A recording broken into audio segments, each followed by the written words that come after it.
High court ತರಾಟೆ ಬೆನ್ನಲ್ಲೇ ಸಾರಿಗೆ ಮುಷ್ಕರ ವಾಪಸ್, ನ್ಯಾಯಾಂಗ ನಿಂದನೆ ಅಸ್ತ್ರ ಪ್ರಯೋಗಿಸಿದ ಹೈಕೋರ್ಟ್.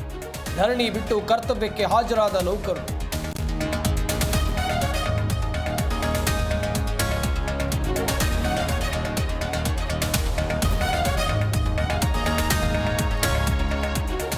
ಸಾರಿಗೆ ನೌಕರರ ಮುಷ್ಕರ ಮುಂದೂಡಿಕೆ ಅಷ್ಟೇ, ನಮ್ಮನ್ನ ಸಿಎಂ ಮಾತುಕತೆಗೆ ಕರಿಬೇಕು.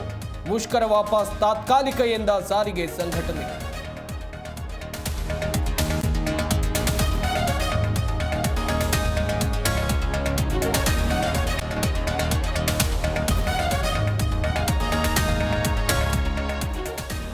ಬಸ್ ಬಂದ್ನಿಂದ ಜನಸಾಮಾನ್ಯರಿಗೆ ತಟ್ಟಿದ ಬಿಸಿ, ಜಿಲ್ಲೆಯಲ್ಲೂ ಪರದಾಡಿದ ಪ್ರಯಾಣಿಕರು.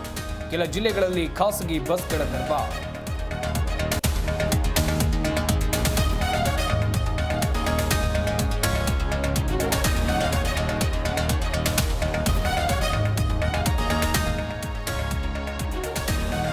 ಧರ್ಮಸ್ಥಳದಲ್ಲಿ 7ನೇ ದಿನದ ಶೋಧ ಕಾರ್ಯ ಅಂತ್ಯ. 11-12ನೇ ಪಾಯಿಂಟ್ನಲ್ಲಿ ಸಿಗದ ಅಸ್ಥಿ ಪಂಜರ.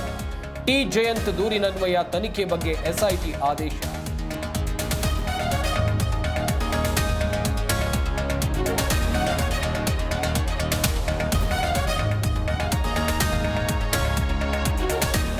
ಉತ್ತರ ಕಾಶಿಯಲ್ಲಿ 2ನೇ ಮಹಾ ಮೆಗಾ ಸ್ಫೋಟ.